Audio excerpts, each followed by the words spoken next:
After. The following years weren't all bad. Hester found ways to make me laugh at school, and after the neighborhood found out that Mr. Harper was running around with his secretary, Mrs. Harper decided to teach me how to drive her new Fleetmaster. "Women need to be independent," she called out one day as I walked past with an armload of books. She'd swept down from her porch, a tall, thin glass in her hand, and rattled ice cubes at me. "Skills! Know how to do things for yourself." We'd started that afternoon, and I remember her glee and that glass more than how many times I stalled the engine or hit the curb. I was a quick learner, though, and she drove me downtown the day I turned 16 and vouched for me. The man behind the desk seemed skeptical, but she'd held her nose high, and he'd issued the license. That was the same day she told me, "A red lip would do wonders for your complexion." She dabbed it on herself, nodded at her work, and then pressed the fluted gold cylinder into my hand. "You're all grown up now. Be more than they expect." That night, Father called me a name I'd never heard and sent me away from the table. Mother came up after. She looked around my room as if seeing it for the first time in years, which maybe she hadn't. I waited solemnly by the window while she peered in my wardrobe and looked at the sketches on my desk. But by the time she touched the red leather journal by my bed, I'd worked up enough curiosity to ask her what she wanted. Instead of answering, she pulled a letter from her dress pocket. I remember how the thick white paper unfolded in her pale hands, and how she'd smoothed it against her navy wool-clad stomach as if trying to erase the words typed on it. "You've been accepted at Montreat," she said finally. "It was money we'd saved for—" Her eyes glistened, and she thrust the letter toward me. "This is all we'll do." A college for women, 4 years, paid in advance, with room and board. "You'll have to find work and a room for let during the summers," she told me. "This is all we'll do," she repeated. She allowed me to kiss her cheek for the first time since I was 5, and the last time in her life. In the late spring of my first year, Father wrote me that she'd died in her sleep, and that the funeral had been a simple affair in accordance with her wishes. I thought about crying, wondered if I should, then went back to studying for my Latin exam. Hester wrote me next, informing me that her family had given her the use of their beach house for the summer, but only if she had roommates. The envelope included a $10 bill for traveling from the mountains to the coast. I packed up after classes ended, told the off-campus family that I couldn't rent their extra room and mind their children after all, and joined Hester and Catherine at a weatherboard house with a wraparound porch and sand spurs instead of azalea bushes in the yard. Every morning we'd don bathing suits and splash each other in the waves like children. I wouldn't join them for swimming, though.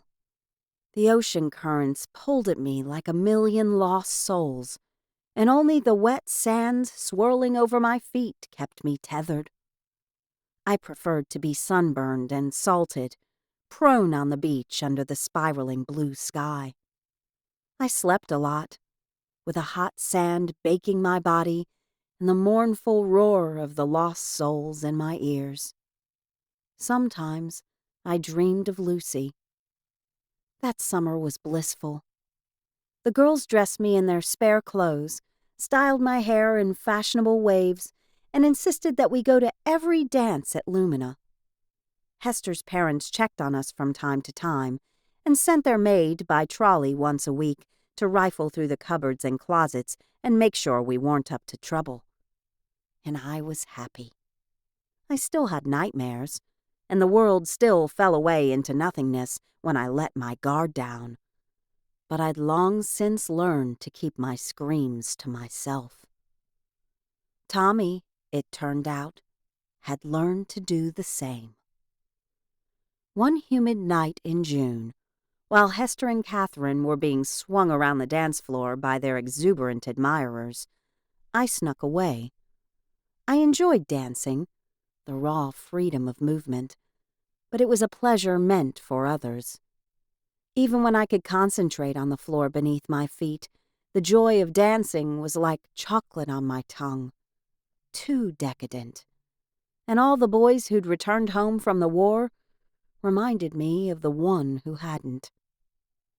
Outside, a boisterous group from the new Wilmington College chittered and laughed, their voices bright with expectations and dreams. Their shoes clacked and thumped on the wood decking, and the vibrations rattled me. My own feet struggled to emulate graceful shore steps as I passed them. The wallowing stickiness was often worse around happy people, as if their high hopes flamed brighter by consuming the atoms beneath us all. It was better on the grounds, though the heels of my borrowed pumps sank in the sparse grass. Hester would come looking for me eventually, but it usually took 2 or 3 songs for her to notice I was gone. 4 if her partner was charming and I was lucky. Around the pavilion, couples dotted the shadows. Their breathy whispers lifted and fell in the brief lulls between music and night breeze. Once, I heard a single sharp slap, followed by nervous laughter. It seemed that everyone everywhere was eager and grateful, and as excited as the big band orchestras with their swinging horns. Except for the 2 of us. Tommy and I, both wandering alone, found the same sprawling live oak. I don't think he realized I was there at first, so lost he was in his patch of darkness. Or maybe I was the one who didn't sense him, silent and tall, his arms folded across the upsweep of the low-slung branch where I sat.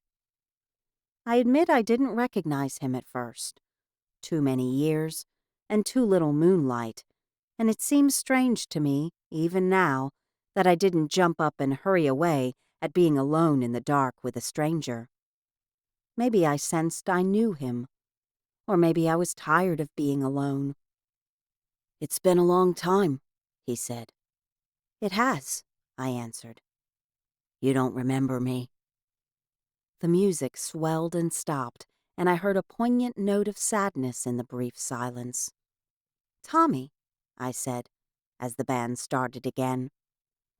My attention was all on him now, this lanky young man who had been lost, the first that Lucy and I had saved, now a somber specter of the child I remembered. He was still a lost one, I could tell, just in a different way now. I stood and faced him across the branch. "I heard about—" His words trailed off into the night. "Thank you." I accepted the condolences he couldn't verbalize. "I miss him every day." My candor surprised me, but Tommy's dark head just nodded. "He was the best of us, wasn't he?" Tommy's voice didn't lift with a question.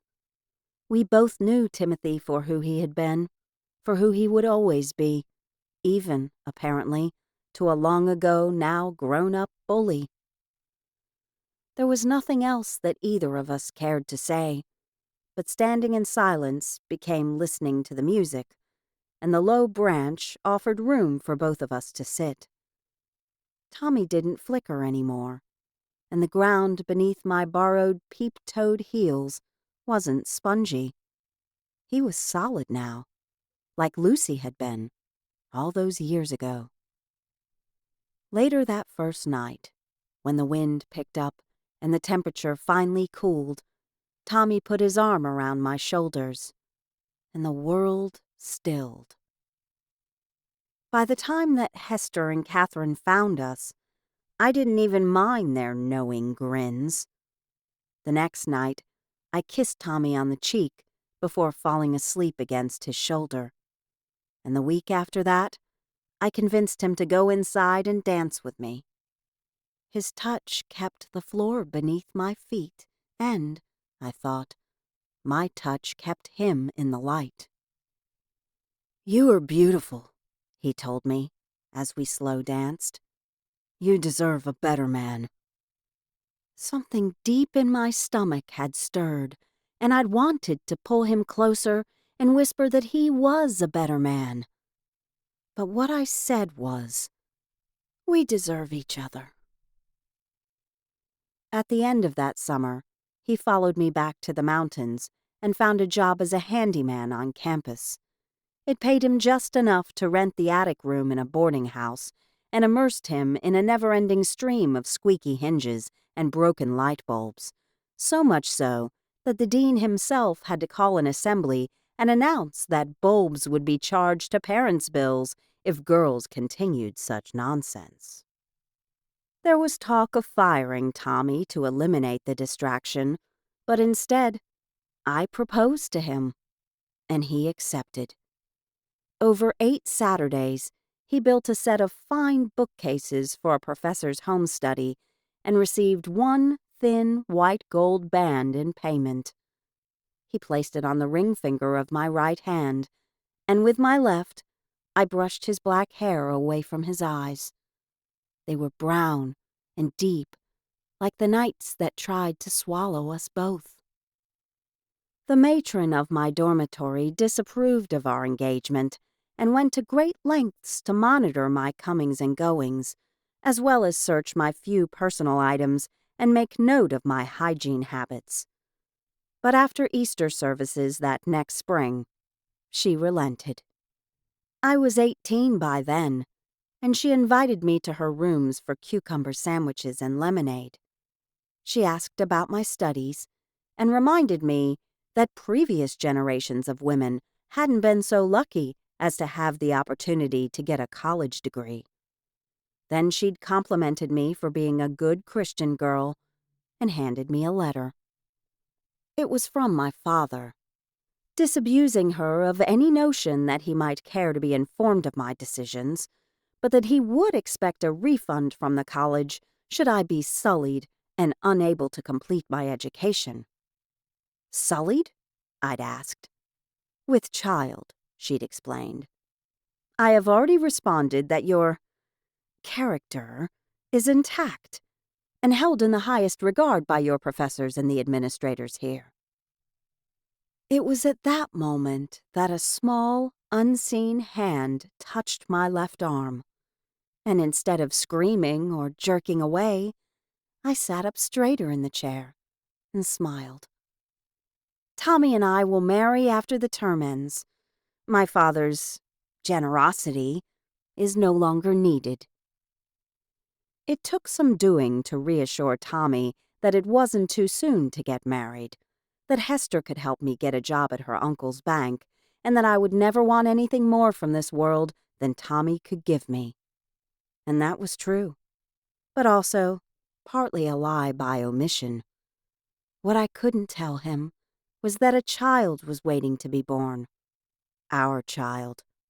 Not yet conceived, but waiting nonetheless.